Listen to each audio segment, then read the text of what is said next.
आज हम लोग बात करेंगे कोलिगेटिव प्रॉपर्टी के बारे में। कोलिगेटिव प्रॉपर्टी क्या होता है? वैसा सॉल्यूशन जो नंबर ऑफ सॉलिड पार्टिकल्स पर डिपेंड करता है उसको बोलते हैं कोलिगेटिव प्रॉपर्टी।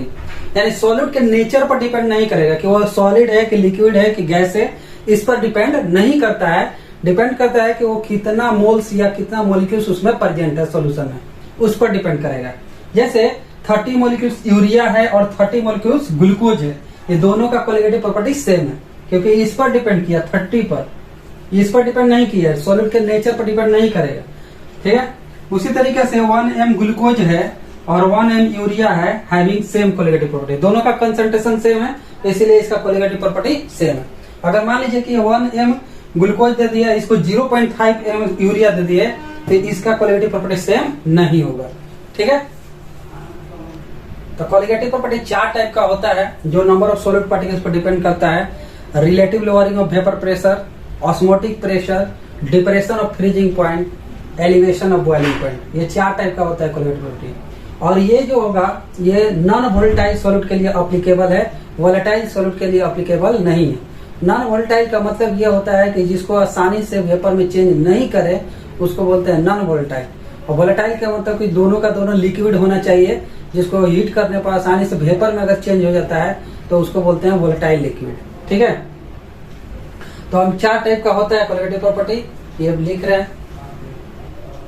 ठीक है, कोलिगेटिव प्रॉपर्टी जो होता है 4 टाइप का होता है। Relative lowering of vapour pressure, elevation of boiling point, elevation का मतलब कि बॉइलिंग पॉइंट का बढ़ना, एलिवेशन का मतलब increase. Depression of freezing point, depression का मतलब घटना यानी फ्रीजिंग पॉइंट का घटना। और ऑस्मोटिक प्रेशर, ये 4 टाइप का होता है। Relative lowering of vapour pressure को शॉर्ट में RLVP लिखेंगे। और ये जितना भी प्रॉपर्टीज है ये डाइल्यूट सॉल्यूशन के लिए अप्लीकेबल है और नॉन वोलेटाइल सॉल्यूट के लिए। ठीक है, यहाँ लिखे हैं कि these properties are valid and applicable only for dilute solution.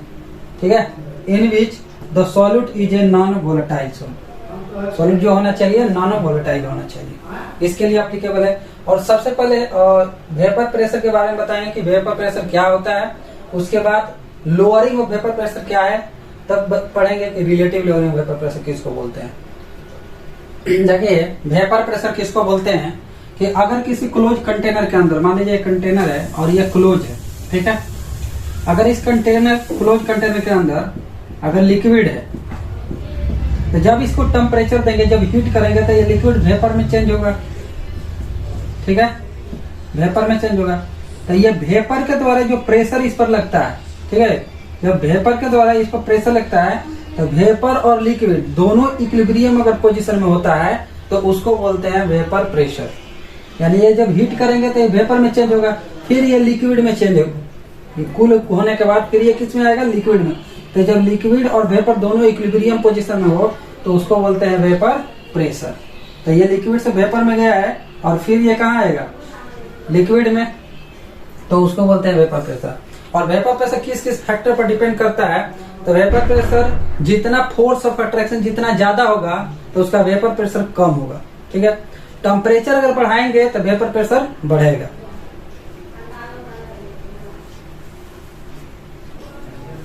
तो factor affecting vapour pressure, vapour pressure जो होता है इन्वर्सिव होता है इंटरमोलिकुलर फोर्स ऑफ अट्रैक्शन यानी हाइड्रोजन बॉन्ड। हाइड्रोजन बॉन्ड जो है, अगर हाइड्रोजन फ्लोरीन ऑक्सीजन नाइट्रोजन के साथ डायरेक्ट अगर अटैच रहता है तो उसको बोलते हैं हाइड्रोजन बॉन्ड। तो देखिए यहाँ पर क्या है कि यहाँ पर वो ऑक्सीजन से हाइड्रोजन डायरेक्ट अटैच है तो एक जगह हाइड्रोजन बॉन्ड बना, यहाँ 2 जगह बना, यहाँ 3 जगह बन रहा है, यहाँ पर नहीं बन रहा है। तो जहाँ पर हाइड्रोजन बॉन्डिंग जितना ज्यादा होगा तो फोर्स ऑफ अट्रैक्शन उतना ही ज्यादा होगा। तो फोर्स ऑफ अट्रैक्शन जितना ज्यादा होगा तो वेपर प्रेशर क्या होगा? कम होगा, क्योंकि इन्वर्सली रिलेशन है। टेम्परेचर अगर बढ़ाएंगे तो वेपर प्रेशर बढ़ेगा। अब अगर नॉन वोलेटाइल सॉल्यूट अगर ऐड करते हैं तो वेपर प्रेशर क्या होगा? घटेगा, क्योंकि मॉलिक्यूल्स के बीच फोर्स ऑफ अट्रैक्शन ज्यादा होगा। तो मॉलिक्यूल के बीच फोर्स ऑफ अट्रैक्शन ज्यादा होने के कारण उसका वेपर प्रेशर क्या होगा? डिक्रीज कर जाएगा। तो थर्ड में जो होगा addition of non volatile solute. जब नॉन वोलेटाइल सॉल्यूट ऐड करेंगे, तीसरा फैक्टर है कि अगर नॉन वोलेटाइल सॉल्यूट अगर ऐड करते हैं तो क्या इफेक्ट पड़ता है। तो जब भी अगर नॉन वोलेटाइल सॉल्यूट अगर ऐड करेंगे तो वेपर प्रेशर जो होगा सॉल्यूशन का वो डिक्रीज कर जाएगा। ठीक है, ऐसे यहाँ माने कि ये प्योर सॉल्वेंट है तो इसका वेपर प्रेशर मान लीजिए P0। ठीक है। पी नॉट जो है, जहां भी पी नॉट रहेगा उसका वेपर प्रेशर प्योर सॉल्वेंट है। पीएस मान लिया वेपर प्रेशर ऑफ सॉल्यूशन। जब कोई नॉन वोलेटाइल सॉल्यूट इसमें डाले हैं तो वेपर प्रेशर क्या हो गया, घट गया। तो हमेशा जो है सॉल्वेंट का वेपर प्रेशर जो होगा वो सॉल्यूशन के वेपर प्रेशर से ज्यादा होगा, ठीक है। प्रेशर क्या है, ठीक है। लोअरिंग ऑफ वेपर प्रेशर को डेल्टा पी से डिनोट करते हैं। तो प्योर सॉल्वेंट के वेपर प्रेशर और सॉल्यूशन के वेपर प्रेशर दोनों का अगर डिफरेंस ले लेंगे तो उसको बोलते हैं lowering of vapour pressure. Lowering of vapour pressure को डेल्टा पी से डिनोट करते हैं। पी नॉट जो है vapour pressure of pure solvent, PS जो है vapour pressure of solution. Relative lowering of vapour pressure क्या होता है कि लोअरिंग ऑफ वेपर प्रेशर यानी डेल्टा पी और सॉल्यूशन के वेपर प्रेशर के रेशियो को बोला जाता है relative lowering of vapour pressure. यानी RLVP इक्वल टू हो गया डेल्टा पी अपॉन पीएस, और डेल्टा पी के जगह पर लिख सकते हैं कि P not minus PS upon PS,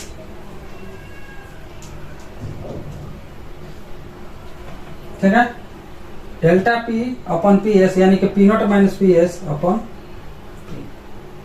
ठीक, इस तरीके से बनाएंगे। लोअरिंग ऑफ वेपर प्रेशर क्या है कि लोअरिंग ऑफ वेपर प्रेशर को हम लोग डेल्टा पी से डिनोट करते हैं। तो प्योर सॉल्वेंट का वेपर प्रेशर और सॉल्यूशन के वेपर प्रेशर के डिफरेंस को बोलते हैं lowering of vapour pressure and delta P equal to हो जाएगा P not minus PS. Relative lowering vapour pressure क्या है कि लोअरिंग ऑफ वेपर प्रेशर और प्योर सॉल्वेंट के वेपर प्रेशर के रेशियो को बोलते हैं RLVP। यानी डेल्टा पी के जगह पर लिख सकते हैं P not minus PS upon P naught. तो ये हुआ आपका RLVP यानी relative lowering of vapour pressure. तो Raoult's law relative lowering of vapour pressure क्या कहता है कि RLVP जो है इक्वल टू होता है मोल फ्रैक्शन ऑफ सॉल्यूट के, ठीक है। नॉन वोलेटाइल सॉल्यूट के लिए relative lowering of vapour pressure equal to होगा मोल फ्रैक्शन ऑफ सॉल्यूट। तो RLVP इक्वल टू जानते हैं कि P not minus PS upon P not होता है equal to mole fraction of solute. Mole fraction equal to होता है moles of one component by total moles, तो N2 by N1 plus N2। यहाँ पर N2 को मान लिया हम लोग सॉल्यूट, मोल्स ऑफ सॉल्यूट, और यहाँ N1 जो है मोल्स ऑफ सॉल्वेंट। तो N2 जो है मोल्स ऑफ सॉल्यूट और N1 जो है moles of solvent. Mole equal to जानते हैं वेट अपॉन मोलिकुलर वेट। तो जब डाइल्यूट सोल्यूशन करेंगे तो N1 का जो है प्योर सॉल्वेंट ज्यादा मात्रा में होगा, तो N2 का कंसंट्रेशन क्या हो जाएगा, डिक्रीज कर जाएगा डाइल्यूशन के बाद। तो P not minus PS upon P not equal to N2 upon N1। और ये जानते हैं कि मोल इक्वल टू होता है वेट अपॉन मोलिकुलर वेट, तो W2 अपॉन M2, इसके भी W1 बाई M1। तो ये P not minus PS equal हो जाएगा W2 by M2 into M1 by W1। तो ये सॉल्यूट का वेट है और सॉल्यूट का मोलिकुलर वेट, ये सॉल्वेंट का मोलिकुलर वेट, ये सॉल्वेंट का वेट, ठीक है। तो इस तरीके से क्वेश्चन देगा। तो इसमें से मान लीजिए कि अगर क्वेश्चन में दिया रहता है कि पीएस दे देगा, पीएस आपको क्वेश्चन में दिया रहेगा, W2 ये सब दिया रहेगा, पूछा जाएगा कि पी नॉट बताइए क्या होगा। कभी कभी क्या होगा कि मोलिकुलर वेट पूछ देगा नॉन वोलेटाइल सॉल्यूट का, M2 का मोलिकुलर वेट बताइए, आपको पीएस दे दिया रहेगा। तो अगर क्वेश्चन में पी नॉट नहीं देता है तो 1 ATM इक्वल टू हम लोग जानते हैं कि 760 mm होता है, 760 सेंटीमीटर होता है, ठीक है, 76 सेंटीमीटर होता है। तो इस तरीके से हम लोग बनाएंगे, ठीक है। अगर नहीं देता है तो यहाँ पर रखेंगे 1 ATM इक्वल टू जितना भी होता है आपको प्रेशर का वो रखेंगे। देखिए ये अगर 1 ATM इक्वल टू इतना होता है 760 mm of Hg, 76 centimetre of Hg, और ये टॉर में होता है। अगर पी नॉट नहीं दिया रहता है तो हम लोग लेंगे, कहते हैं कि 760 mm ऑफ Hg होता है, 76 सेंटीमीटर ऑफ Hg और 760 टॉर होता है। अगर पी नॉट का वैल्यू क्वेश्चन में नहीं दिया रहता है तो इतना के बराबर रखेंगे। अगर mm में दिया रहे तो, सेंटीमीटर में दिया रहे तो सेंटीमीटर वाला रखेंगे। तो उसमें आपको पूछा जाएगा कि बताइए कि P not minus PS upon P not W2 by M2 M1 by W1 है। तो इसमें क्वेश्चन में क्या दिया रहा है कि ये हम लोग जानते हैं कि ये vapour pressure of pure solvent है। तो क्वेश्चन में डायरेक्ट लिखा रहेगा vapour pressure of pure solvent 200 torr, ऐसे लिखा जाएगा, ठीक है। अब बोले जाए कि 5 ग्राम नॉन वोलेटाइल सॉल्यूट अगर डिजोल्व हो रहा है 10 ग्राम वाटर में, तो ये क्या दिया है 10 ग्राम वाटर, यानी कि ये W1 दे दिया। M1 यानी वाटर का मोलिकुलर वेट रखेंगे, 5 ग्राम नॉन वोलेटाइल यानी W2 दिया है, ये मोलिकुलर वेट नहीं पता है हमको नॉन वोलेटाइल सॉल्यूट का। तो कहा जाए कि जब इसको डिजोल्व किया गया तो वेपर प्रेशर ऑफ सॉल्यूशन जो है मान लीजिए कि 100 टॉर आ गया, तो पूछा जाए कि बताइए कि M2 क्या होगा। तो पी नॉट यहाँ दिया है 200, PS हम लोग रखेंगे 100, फिर P not 200। Non volatile solute का W2 5 ग्राम, M2 पूछा गया है, M1 वाटर का मोलिकुलर वेट जो डिजोल्व हो रहा है, ठीक है, और W1। इस तरीके से हम लोग क्वेश्चन बनाएंगे। जैसे इस क्वेश्चन में देखिए, the vapour pressure of benzene at a certain temperature is 640 ml, ठीक है, ऑफ Hg, यानी कि ये पी नॉट दे दिया है आपका,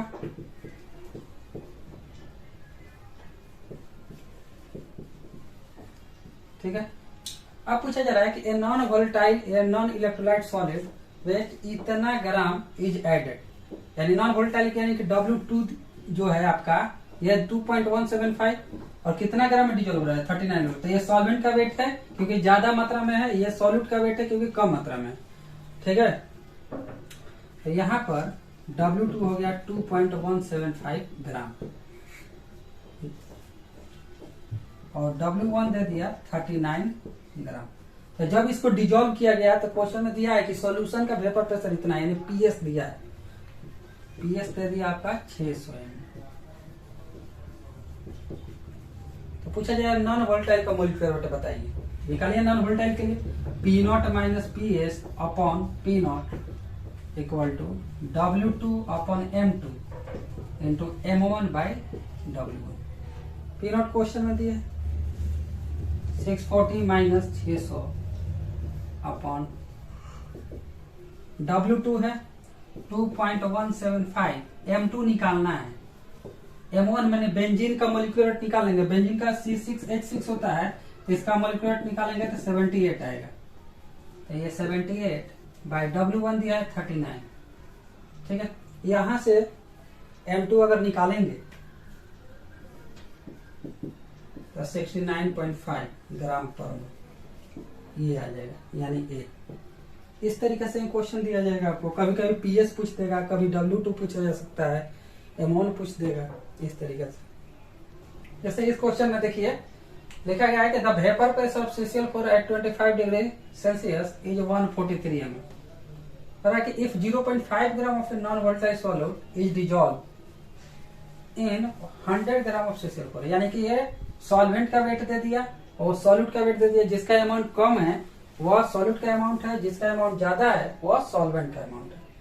और पी नॉट आपको दे दिया गया है कितना 143, ठीक है।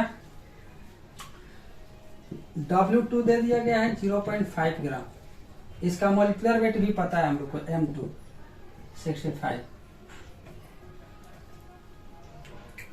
W1 दिया है 100 ग्राम, M1 निकालेंगे CCl4 का 154 आएगा, 154 ठीक है। तो पूछा जाएगा कि सॉल्यूशन का वेपर प्रेशर बताइए क्या होगा, यानी PS क्या होगा। लगाएंगे P not minus PS upon P not W2 upon M2, यानी ये सॉल्यूट का वेट, सॉल्यूट का molecular weight into M1 by W, ठीक है। तो पी नॉट दिया 143 माइनस हमको PS निकालना है, फिर P not 143 equal to W2 दिया 0.5, M2 इसका 65 इंटू M1 154, W1 दिया 100। यहां से PS निकालेंगे, यहां से PS निकालेंगे तो ये आ जाएगा 141.43, ठीक है, यानी कि C है। इसी तरीके से और नीट में कुछ क्वेश्चन पूछा गया है तो है किसके बराबर है। तो RLVP हम लोग जानते हैं कि relative lowering of vapour pressure जो होता है वो मोल फ्रैक्शन ऑफ सॉल्यूट के बराबर होता है, ठीक है, मोल फ्रैक्शन ऑफ सॉल्यूट के बराबर होता है। तो solute molecules to the solvent molecules ये तो होगा नहीं, solvent molecules to total molecules in the solution, ठीक है, यानी solvent molecules to the total molecules of the solution, यानी कि टोटल मॉलिक्यूल्स का मतलब ये हुआ मोल फ्रैक्शन, यानी कोई सॉल्यूट उसका मोल अपॉन टोटल मोल्स। तो ये RLVP जो होगा मोल फ्रैक्शन ऑफ सॉल्यूट के बराबर होगा, ये होगा। इस क्वेश्चन में देखिए ये जेईई मेन में पूछा गया है, ठीक है, कि 18 ग्राम ग्लूकोज है और 178.2 ग्राम वाटर में डिजोल्व हो रहा है। तो जिसका मास कम है वह सॉल्यूट का अमाउंट हो गया जिसका मास ज्यादा है वो सॉल्वेंट का अमाउंट हो गया। पूछा गया कि the vapour pressure of water for this aqueous solution, यानी कि वाटर का जो है आपको वेपर प्रेशर पूछा गया है सॉल्यूशन के लिए। ठीक है, तो इसमें पी नॉट नहीं दिया है, तो पी नॉट जो होता है आपको बताए थे कि 1 ATM इक्वल टू होता है 760 टॉर। ठीक है, क्वेश्चन नंबर 1 बना रहे हैं, तो इसमें जो है पी नॉट आपको ये दे दिया है 760 टॉर लेंगे, अगर क्वेश्चन में नहीं दिया है तो। पीएस पूछा गया है कि सॉल्यूशन का वेपर प्रेशर बताइए, तो जिसका अमाउंट कम है वो सॉल्यूट का अमाउंट है, तो W2 आपको दे दिया 18 ग्राम। ग्लूकोज का मॉलिक्यूलर वेट निकालेंगे तो M2 आ जाएगा 180 ग्राम पर मोल। ठीक है, और W1 दे दिया है 178.2 ग्राम, और वाटर का मॉलिक्यूलर वेट हम लोग जानते हैं M1 18 ग्राम पर मोल। H2O है तो उसका मॉलिक्यूलर वेट इतना आ जाएगा। तो हम लोग जानते हैं कि P naught minus PS upon P naught equal to W2 upon M2 M1 by W1, non volatile solute के लिए है। P नॉट आ गया 760 माइनस PS अपॉन 760, W2 हमारा दिया हुआ है 18 by 180 into M1 molecular weight water का 18, W1 दिया है आपका 178.2। यहां से हमको PS निकालना है। ठीक है, यहां से अगर PS निकालेंगे तो आ जाएगा 752.4 टॉप, यानी ये आ जाएगा आपको नहीं पी। यहां से कैलकुलेशन करेंगे। अब नेक्स्ट क्वेश्चन देखते हैं। इसमें the vapour pressure of acetone at 20 degree Celsius is 185 torr, यानी अभी इसमें मिक्स नहीं किया गया है, तो इसका पी नॉट दे दिया है 185 टॉर। तो पी नॉट आपका हो गया 185 टॉर। ठीक है, अब बोला गया कि when 1.2 gram of a non volatile substance was dissolve in 100 gram of acetone, यानी जिसका अमाउंट कम है वह सॉल्यूट का हो गया, जिसका अमाउंट ज्यादा है वह सॉल्वेंट का हो गया। तो इसमें W2 दे दिया 1.2 ग्राम और 100 ग्राम क्या दे दिया सॉल्वेंट का, यानी W2 आपका आ गया 1.2 ग्राम। ठीक, और सॉल्वेंट का वेट यानी W1 दे दिया आपका 100 ग्राम। एसीटोन का फॉर्मूला जो होता है CH3COCH3, ये एसीटोन का फॉर्मूला है। तो यहां से हम लोग मॉलिक्यूलर वेट निकालेंगे, नहीं M1 निकालेंगे, तो कार्बन आपका कितना हो गया, कार्बन 3 हो गया, हाइड्रोजन कितना हो गया 6 हो गया, ऑक्सीजन कितना हो गया 1 हो गया। तो ये आपका एसीटोन। तो इसका मॉलिक्यूलर वेट निकालेंगे तो कार्बन का जो होता है 12 इंटू 3 प्लस हाइड्रोजन का 1 इंटू 6 प्लस ऑक्सीजन का 60, ये आ जाएगा 36 प्लस 6 प्लस 60। टोटल अगर हम लोग जोड़ेंगे तो यहां से आ जाएगा 58 ग्राम पर मोल। मॉलिक्यूलर वेट आ गया 58 ग्राम पर मोल। ठीक है, तो पूछा गया कि at 20 degree Celsius its vapour pressure was 183 torr, यानी जब डिजॉल्व हो गया तो इस सॉल्यूशन का वेपर प्रेशर हो गया। ठीक है, तो पीएस आपका दे दिया है 183 टॉर। तो पूछा गया कि बताइए मोलर मास ऑफ सब्सटेंस क्या होगा, यानी कि आपसे M2 पूछा गया है, नॉन वोलेटाइल सॉल्यूट। ठीक, हम लोग जानते हैं कि P naught minus PS upon P naught equal to W2 upon M2 M1 by W1। तो P नॉट मेरा दे दिया है क्वेश्चन में 185 माइनस PS दिया हुआ है कितना 183 अपॉन 185। ठीक, इक्वल टू W2 दिया हुआ है 1.2, M2 निकालना है, M1 जो है मॉलिक्यूलर वेट आ गया 58, सॉल्वेंट का वेट जो है 100।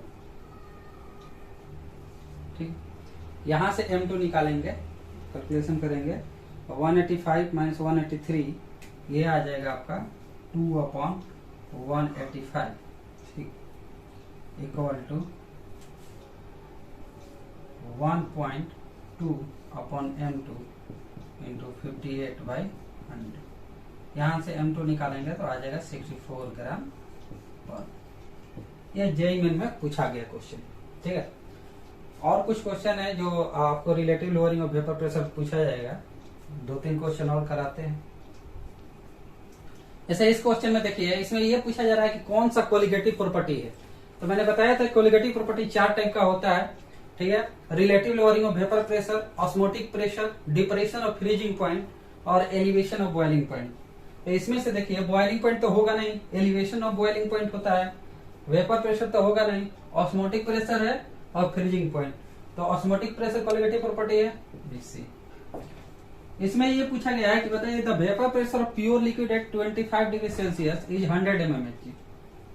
करेक्ट, कैलकुलेट द RLVP यानी relative lowering of vapour pressure if the mole fraction of solvent, यानी सॉल्वेंट का मोल फ्रैक्शन दे दिया है।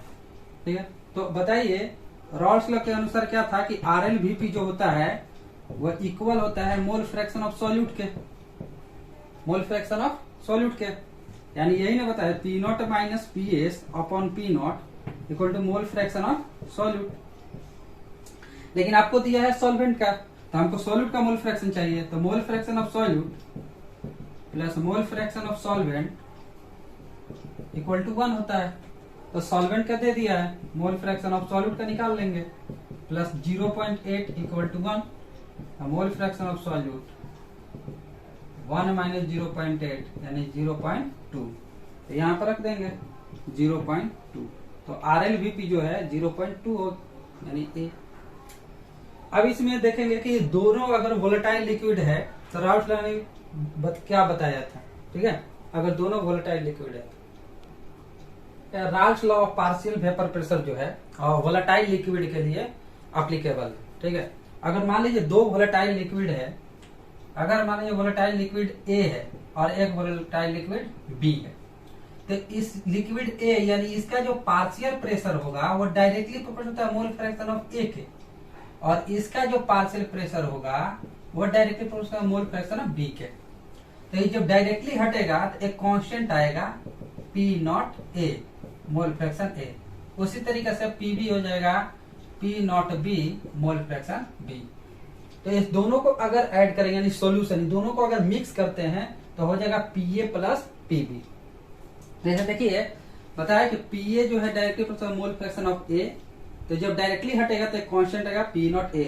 जहां भी P0A ये प्योर वोलेटाइल लिक्विड है। ठीक है, सिमिलरली उसी तरीके से अगर लिक्विड B की बात करें तो PB directly proportional mole fraction of B। अगर ये डायरेक्टली हटेगा तो एक कांस्टेंट आएगा P0B, ये प्योर है, यानी ये दोनों का लिक्विड जो है क्या है, प्योर है। तो P टोटल जो अगर निकालेंगे तो दोनों को ऐड करेंगे, P total PA plus PB। अब PA का यहाँ वैल्यू दिया है P0XA, रख दिया P0XA और P0B XB यानी मोल फ्रैक्शन B। यहाँ से total vapour pressure of solution निकालिए। PA जो है इसको बोलेंगे partial pressure of component A, PB जो है partial pressure of component B। ठीक है, PS क्या है, total vapour pressure of solution. P0 और P0B जो है अगर मिक्स नहीं किया है तो दोनों वोलेटाइल लिक्विड का वेपर प्रेशर है, तो P0A P0B। और XA और XB जो है mole fraction of liquid A और मोल फ्रैक्शन ऑफ लिक्विड B। तो यहां से हम लोग क्वेश्चन बनाएंगे। अगर यही क्वेश्चन में आपको पूछा जा रहा है कि बताइए कि वेपर फेज में मोल फ्रैक्शन क्या होगा। ठीक है, तो वेपर फेज में क्या कि X' मान लिए कि ये मोल फ्रैक्शन है कंपोनेंट A वेपर फेज में, और X' जो है mole fraction of component B vapour phase. तो अगर आपको वेपर फेज में निकालने के लिए दे रहा है तो X' इक्वल टू लिखेंगे यानी मोल fraction of component A PA upon PS। PA हम लोग जानते हैं कि P0A mole fraction A upon PS होता है, ये X' यानी वेपर फेज के लिए। उसी तरीके से X' PB अपॉन PS यानी partial pressure of B upon total vapour pressure of solution. अब PB हम लोग जानते हैं कि P0B मोल फ्रैक्शन B अपॉन PS। तो ये फॉर्मूला से बनाएंगे अगर वेपर फेज में क्वेश्चन में दिया है तब। ठीक है, अब इसका ग्राफ कैसा होता है, ग्राफ की अगर बात करें तो हम लोग जानते हैं कि y equal to mx plus c, intercept जो है y equal to mx plus c, intercept आपका c है, यानी इसका ग्राफ जो है ओरिजिन से पास करता है। अगर किसी भी ग्राफ का अगर इंटरसेप्ट 0 है तो वो ऑलवेज ओरिजिन से पास करेगा। दूसरे तरीके से हम लोग जानते हैं कि पी ए इक्वल टू होता है P naught A mole fraction A. ये हो गया वाई, ये हो गया स्लोप यानी एम, ये एक्स। हमेशा वेरिएबल टर्म के बीच ग्राफ खींचा जाता है, तो ये दोनों वेरी करेगा। इंटरसेप्ट नहीं दिया है तो इंटरसेप्ट 0 लेंगे, यानी ओरिजिन से पास किया पी ए और मोल फ्रैक्शन ए के बीच। उसी तरीके से पीबी और मोल फ्रैक्शन बी के बीच ऐसा ही ग्राफ होगा, केवल स्लोप चेंज करेगा। यहाँ पर स्लोप पी नॉट ए है तो वहां स्लोप जो है पी नॉट बी, सेम चीज। अब ये टोटल निकालेंगे P S equal to P A plus P B. तो ये इसका अगर ग्राफ की अगर बात करें तो देखिए अगर यहाँ मोल फ्रैक्शन ए 0 है तो मोल फ्रैक्शन बी क्या हो जाएगा 1, क्योंकि हम लोग जानते हैं mole fraction A plus mole fraction B equal to 1 होगा। तो ये अगर 0 लिए तो ये हो जाएगा 1। तो इसका ग्राफ जो है ओरिजिन से पास किया P naught A mole fraction A, ये जो होगा P naught B mole fraction B, और दोनों को ऐड कर देंगे तो पी एस निकल जाएगा। तो ये ग्राफ होगा। अब वोलेटाइल लिक्विड है तब लिक्विड के लिए, अगर वोलेटाइल लिक्विड है तो उसके लिए मैंने फॉर्मूला बताया है P S equal to P naught A mole fraction A plus P naught B mole fraction B. Vapour phase में ये हम फॉर्मूला लगाएंगे। अगर क्वेश्चन में वेपर फेज में पूछा गया है तब, तो इस पर क्वेश्चन कैसे दिया जाएगा, कुछ बोलेगा कि दो लिक्विड है, ठीक है, दो लिक्विड ए एंड बी है। इसका वेपर प्रेशर जो है 200 mm एंड 300 mm है। यानी ये पहले जो दिया है ये ए हो गया, ये बी हो गया। अब बोला जाएगा कि 2 मोल्स ए मिक्स किया गया 3 मोल्स बी के साथ, तो पूछा जाएगा total vapour pressure of solution बताइए, यानी पीएस आपसे पूछ दिया गया। तो ये जब दिया है कि दो लिक्विड ए और बी है, प्योर है ये, यानी कि पी नॉट ए दे दिया, पी नॉट बी दे दिया, तो मोल फ्रैक्शन ए का हम लोग जानते हैं कैसे निकलेगा, moles of one component by total moles, यानी 2/5 ए आ गया मोल फ्रैक्शन। बी का अगर निकालना है तो 3/5 आ गया। इस तरीके से अगर मोल क्वेश्चन में डायरेक्ट देगा तो बना लेंगे। लेकिन अगर मान लीजिए वेट देता है क्वेश्चन में, लिख दिया है कि 2 ग्राम जो है ए है, इसका मोलर मास मान लीजिए कि 2 है, और 3 ग्राम बी है, इसका मोलर मास मान लीजिए 4 है। तो हम लोग क्या करेंगे, पहले मोल निकालेंगे 2/2, यानी वेट अपन मोलिक्यूलर वेट लिखते हैं 3/4, ये दोनों का मोल आएगा। उसके बाद मोल फ्रैक्शन ए का निकालेंगे, moles of one component by total moles, दोनों को ऐड करके। इसका निकालेंगे moles of one component by total moles, तब हम लोग निकालेंगे और पीएस, ठीक है। जैसे इस क्वेश्चन में देखिए ये पूछा गया कि the vapour pressure 2 liquid P and Q are 80 and 60 torr respectively, यानी कि जब मिक्स नहीं किया गया है तब पी नॉट ए और पी नॉट बी दे दिया। तो पी नॉट ए आपका दे दिया है 80 टॉर, पी नॉट बी कितना दिया है 60 टॉर, ठीक है। अब पूछा गया कि the total vapour pressure solution obtained by mixing 3 mole of P and 2 mole of Q, यानी मोल दिया है आपका, पूछा गया कि सॉल्यूशन का वेपर प्रेशर बताइए, यानी कि पीएस पूछा गया है, ठीक है। तो मोल्स ऑफ पी जो है 2 है, क्यू का जो है 3 है, और क्यू का जो है आपका 2 है। तो सबसे पहले हम लोग मोल फ्रैक्शन निकालेंगे। तो कैसे निकालते हैं, टोटल मोल्स पर निकालेंगे, टोटल मोल्स यानी कि दोनों को ऐड करेंगे, यानी ये 5 आ गया। तो अगर जिसका मोल फ्रैक्शन पूछ रहा है, यानी मोल फ्रैक्शन पी का, तो पी का पूछा गया तो इसके मोल को ऊपर रखेंगे, बाय टोटल मोल करेंगे 3/5। क्यू का मोल फ्रैक्शन क्या हो जाएगा, इसका मोल 2 दिया है, moles of one component by total moles. अब पीएस के लगाएंगे वोलेटाइल लिक्विड के लिए, पीएस इक्वल टू जानते हैं कि P naught A mole fraction A plus P naught B mole fraction B. तब पीएस पूछा गया है क्वेश्चन में, आपको पी नॉट ए दे दिया गया है 80, ठीक। इनटू ए का मोल फ्रैक्शन आपको दिया है, ए यानी कि पी, इसको पी मानेंगे 3/5 प्लस पी नॉट बी वाला दे दिया है आपका, कितना दिया है 60, इनटू इसका मोल फ्रैक्शन क्यू का कितना है 2/5। इस तरीके से निकालेंगे। अब यहां से कैंसिल करेंगे 12, 16, ये 16 इंटू 3 प्लस 12 इंटू 2, ये आ जाएगा 48 प्लस ये आ जाएगा 24, टोटल आ गया कितना आपका 72 टॉप। इस तरीके से बनाएंगे। यानी कि ए आ गया। तो इस तरीके से आपको क्वेश्चन दिया जाएगा। अगर मान लीजिए मास दे देता है तो उसका मोल निकालेंगे सबसे पहले दोनों का, उसके बाद टोटल मोल, तब मोल फ्रैक्शन निकालेंगे, उसके बाद इस फॉर्मूला से बनाएंगे। क्वेश्चन में हमेशा लिखा रहेगा वोलेटाइल लिक्विड या दो लिक्विड को मिक्स किया गया इस तरीके से। यहाँ देखिए 1:4 mole ratio of pentane two hexane, यानी मोल का रेशियो आपको दिया है। पेंटेन का 1 हो गया, हेक्सेन का 4 हो गया, यानी टोटल कितना हो गया, टोटल 1 + 4 यानी 5। ठीक है, तो हमको पेंटेन का मोल फ्रैक्शन निकालेंगे। पेंटेन का मोल फ्रैक्शन तो क्या होगा, जिसका पूछा गया 1 अपन टोटल। हेक्सेन का मोल फ्रैक्शन क्या हो जाएगा, 4/5। तो सबसे पहले आपको क्या वेपर फेज में पूछा गया है कि मोल फ्रैक्शन क्या होगा। सबसे पहले हम लोग क्वेश्चन में पीएस निकालेंगे, यानी टोटल वेपर प्रेशर। तो पीएस इक्वल टू हम लोग जानते हैं P0 A mole fraction A plus P0 B mole fraction B। आपका P0 A दिया हुआ क्वेश्चन में, देखिए 440 दिया है इनटू पेंटेन का आ गया है मोल फ्रैक्शन कितना है आपका 1/5। इसको A मानेंगे, इसको B मानेंगे, प्लस P0 B कितना दिया है 120 इनटू इसका हेक्सेन का कितना देगा 4/5, तो 4/5। यहां से टोटल वेपर प्रेशर निकालेंगे सॉल्यूशन का। ठीक है, इसका कैलकुलेशन करेंगे तो इसको हम लोग कैंसिल करेंगे, तो ये 88 बार में चल जाएगा, और इसको 24, ये आ गया 88 प्लस 24 × 4 96, ये 184 आ जाएगा। ठीक, 184 mm। तो पूछा गया है कि बताइए पेंटेन का मोल फ्रैक्शन क्या होगा, पेंटेन का। तो पेंटेन का मोल फ्रैक्शन कैसे हम लोग निकालेंगे, मोल फ्रैक्शन ऑफ पेंटेन ऐसे निकलता है पीए अपॉन क्या लेते हैं पीएस, और पीए हम लोग जानते हैं कि P0 A mole fraction A/PS होता है। ठीक है, तो P0 A mole fraction A कितना आया है 88, यानी ये 88 बाई PS कितना है 184। यहां से कैलकुलेशन करेंगे तो आ जाएगा 0.478, ये मोल फ्रैक्शन आएगा, यानी कि D। इस तरीके से देगा क्वेश्चन, यानी रेशियो में भी दिया रहेगा ये। इसी टाइप का एक और क्वेश्चन करा रहा है।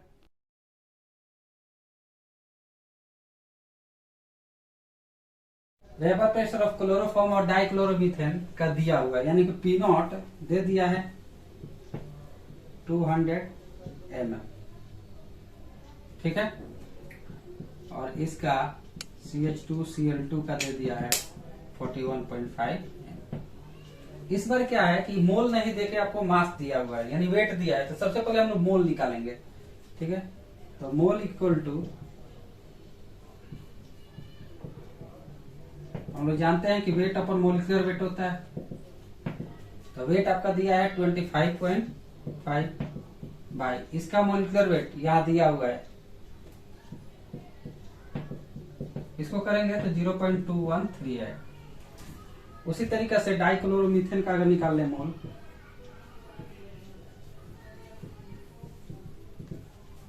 तो इसका वेट दिया है 40 अपॉन इसका दिया है 85 मोलिकुलर वेट, यहां से करेंगे तो ये आएगा 0.470। ठीक है, तो टोटल मोल्स क्या होगा, दोनों को ऐड करेंगे, यह आ जाएगा 0.683। यहां से आपका टोटल मोल्स आ गया। तो मोल फ्रैक्शन कैसे निकालते हैं, moles of one component by total moles. तो इसका मोल फ्रैक्शन निकालेंगे, फिर इसका मोल फ्रैक्शन निकालेंगे, तो मोल फ्रैक्शन निकाल लेंगे CHCl3 का। मोल फ्रैक्शन कैसे निकालते हैं, इसका मोल बाय टोटल मोल्स 0.213 बाय 0.683। ठीक है, फिर CHCl2 का अगर निकालेंगे तो इसका 0.470 अपॉन 0.683। ठीक है, यहां से अगर डिवाइड करेंगे तो यहां से अगर कैलकुलेशन करेंगे तो ये आ जाएगा 0.31। ठीक है, और इसका कैलकुलेशन करेंगे तो आ जाएगा 0.69। दोनों का मोल फ्रैक्शन आ गया। हमको पूछा गया कि टोटल वेपर प्रेशर बताना है। तो हम लोग जानते हैं कि पी टोटल जो होता है P naught A mole fraction A plus P naught B mole fraction B. इसका वेपर प्रेशर दिया है प्योर का 200 लेंगे 200 और इसका मोल फ्रैक्शन आया है 0.31 प्लस इसका दिया है पी नॉट बी का आपका 41.5 इंटू इसका मोल फ्रैक्शन आया है 0.6। इसका जब कैलकुलेशन करेंगे तो आ जाएगा 90.63 mm 90.63 यानी इसमें से कोई ऑप्शन नहीं होगा, यानी ये ऑप्शन इसमें दिया ही नहीं है। हम लोग का आंसर आएगा 90.63। इसमें से कोई आंसर नहीं होता, आपका क्या होगा आंसर? इसमें से कोई ऑप्शन नहीं होगा, नन। ठीक है, नेक्स्ट क्वेश्चन देखते हैं। इस क्वेश्चन में देखिए दो लिक्विड है जिसका vapour pressure P01 and P02 in pure state in the ratio of 2:1 दिया है, यानी कि P01 का वैल्यू दे दिया है 2 और P02 का वैल्यू 1 दिया है। अब दोनों को मिक्स किया तो मोल का रेशियो दे दिया, यानी इसका मोल दे दिया है और इसका भी मोल दे दिया है। ठीक है, the ratio of their moles in the vapour phase. Vapour phase में मोल्स का रेशियो पूछा गया है। ठीक, तो सबसे पहले क्या करेंगे, मोल्स ऑफ लिक्विड ए 1 है। ठीक है, यानी कि P01 दे देते हैं और P02 का जो है मोल दे दिया आपका 2। तो टोटल्स कितना आ जाएगा 1 + 2 यानी 3। ओके, तो मोल फ्रैक्शन इसका अगर हमको निकालना है, mole fraction of P1 equal to क्या हो जाएगा, moles of 1 component by total यानी 1/3। मोल फ्रैक्शन ऑफ P2 की अगर बात करें तो क्या आ जाएगा आपका 2/3। ठीक, तो PS आ जाएगा आपका P0A mole fraction A plus P0B mole fraction B। ठीक है, मैंने A को मान लिया, P01 को A मान लिए हैं, P02 को B मान लिया है। ठीक है, तो P0A दे दिया है आपका क्वेश्चन में 2 इंटू A का मोल फ्रैक्शन दे दिया है 1/3 प्लस P0B क्या दिया है 1 इंटू B का दे दिया है 2/3, यहां से दे दिया है। इसको 2 को हम B मान लिए हैं, इसको A मान लिए हैं। यहां से करेंगे, ये आ जाएगा 2/3 प्लस 2/3, टोटल आ गया 4/3, PS आ गया। तो वेपर फेज में अगर बात करते हैं, इन वेपर फेज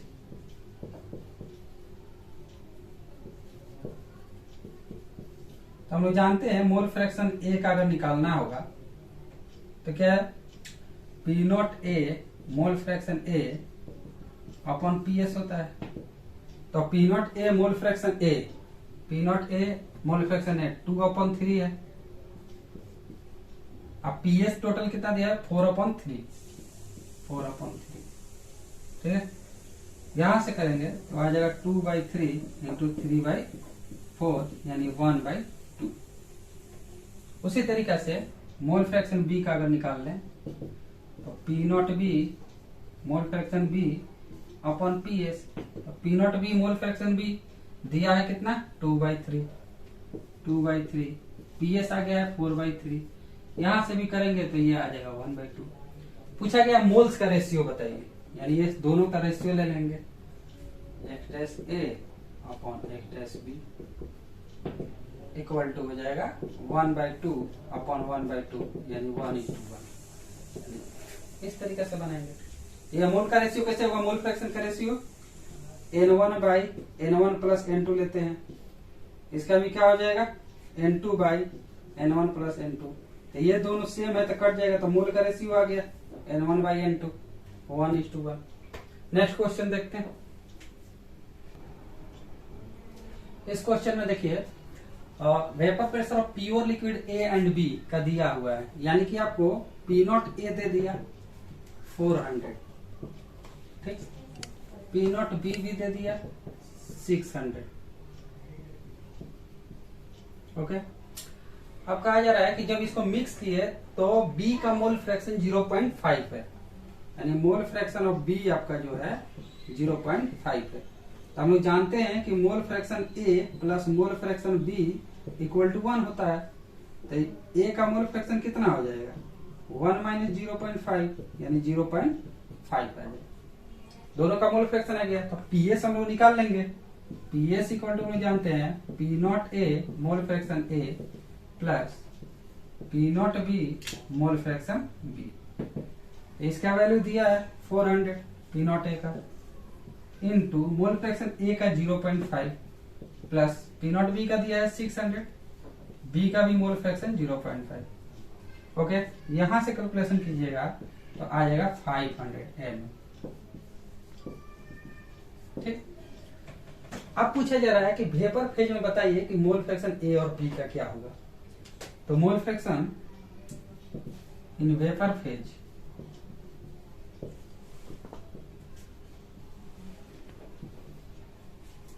की अगर बात करें तो मैंने बताया था कि mole fraction A equal to P naught A mole fraction A upon PS।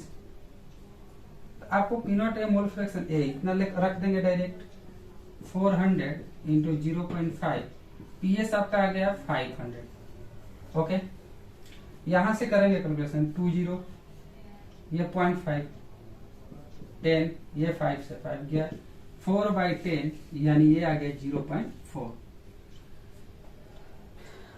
और B का अगर निकालेंगे तो B का डायरेक्ट रख देंगे, P not B mole fraction B upon PS होगा। इसका डायरेक्ट यहाँ 600 इंटू 0.5 अपॉन 500, 20 से 20 गया, ये 0.5 हटाएंगे तो 10 नीचे आएगा, ये आ जाएगा 0.6। यानी कि रिस्पेक्टिवली पूछा गया तो आएगा क्या 500 टोटल, उसके बाद A का जो होगा 0.4 यानी कि B का जो है 0.6, 500 0.4 0.6 यानी D। इस तरीके से क्वेश्चन पूछा जाएगा। राउल्ट्स लॉ ने क्या बताए थे, राउल्ट्स लॉ के अनुसार क्या था कि डाइल्यूट सॉल्यूशन, राउल्ट्स लॉ क्या कहता था कि relative lowering of vapour pressure जो है वह डायरेक्टली या equal to mole fraction of solute के बराबर होता है। यानी कि P naught minus PS upon P naught is equal to the mole fraction of solute, यानी कि RLVP is equal to the mole fraction of solute यानी कि B। ठीक है, नेक्स्ट क्लास में फ्रीजिंग पॉइंट बताएंगे, बॉइलिंग पॉइंट।